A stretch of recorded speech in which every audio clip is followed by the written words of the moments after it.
Hello বন্ধুরা, আমাদের YouTube চ্যানেলে তোমাদেরকে স্বাগতম। আজ আমরা তোমাদের কাছে আলোচনা করতে চলেছি ডাব্লিউবিপি কনস্টেবল 2024-এর ফাইনাল কাট অফ নিয়ে। পরীক্ষা অনেক দিনই হয়েছে, সবার মনে এখন একটাই কোশ্চেন যে ডাব্লিউবিপি কনস্টেবল 2024-এর ফাইনাল কাট অফ কত যেতে পারে, কত পেলে তারা মেরিটে ডাক পাবে। তো আজ আমরা সেই সম্পর্কে আলোচনা করব। তাছাড়া আরও বলবো কবে নাগাদ ডাব্লিউবিপি কনস্টেবল 2024-এর ফাইনাল মেরিট আসতে পারে।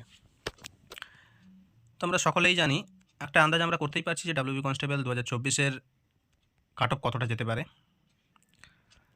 দেখো, 2024-এ যে ডাব্লিউবি কনস্টেবলের ভ্যাকেন্সি বেরিয়েছিল তাতে ছেলেদের টোটাল ভ্যাকেন্সি ছিল 8,212 এবং মেয়েদের ছিল 3,537। কিন্তু এখানে এখন বর্তমানে দুটো কেস হয়ে পড়ে আছে।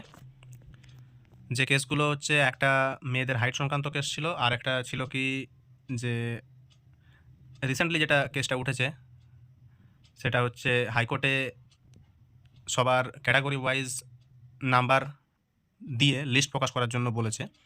তো পিআরবি সেই লিস্ট প্রকাশিত করবে 18ই ফেব্রুয়ারি। তো তারপরেই আমাদের ডাব্লিউবি কনস্টেবলের ফাইনাল মেরিট আসতে চলেছে। তো একটা সূত্রে আমি জানতে পারলাম যে ডাব্লিউবি কনস্টেবলের ফাইনাল মেরিট 24, 25, 26 ফেব্রুয়ারির ভেতরে, এই 3 দিনের ভেতরে যে কোনো দিন আসতে পারে। আর তোমাদের যে ফাইনাল কাট অফ হতে চলেছে তা তো তোমরা আন্দাজ করতেই পারছো, ইতিমধ্যে ইউটিউবে অনেক ভিডিও তোমরা দেখেছো।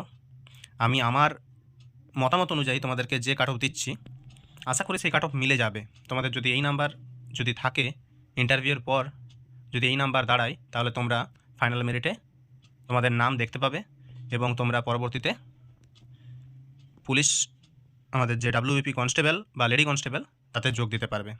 যে কাট অফ বানিয়েছি সেই কাট অফ দেখো, তোমাদের জন্য আমি এই কাট অফটা রেডি করেছি। তোমরা দেখতে পাচ্ছ, দেখো ইউআরের 63 থেকে 64-র ভেতরে যাদের নাম্বার থাকবে তারা ফাইনাল মেরিটে ডাক পাবে। এখন মেলদের কথা বলছি, ইউআর 63 থেকে 64, ওবিসি এ 54 থেকে 55, ওবিসি বি 54 থেকে 55, এসসি 52 থেকে 53, এসটি 45 থেকে 46, ইডাব্লিউএস 46 থেকে 47।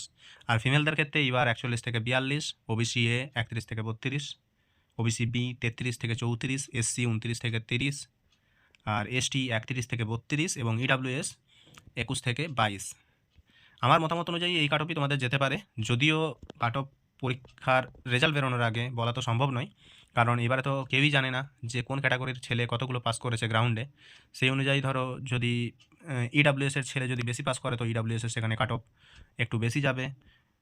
ওবিসি এর যদি গ্রাউন্ডে ছেলে বেশি পাস করে, ছেলে মেয়ে বেশি পাস করে, তাহলে ওবিসি এর কাট অফ একটু বেশি বাড়বে। এইভাবে কাট অফটা একটু ভ্যারি করতে পারে।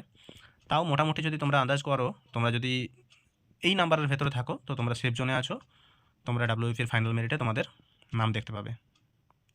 ঠিক আছে বন্ধুরা, আজ এই পর্যন্তই। পরে আবার নতুন কোনো আপডেট পেলে তোমাদের সাথে দেখা হবে।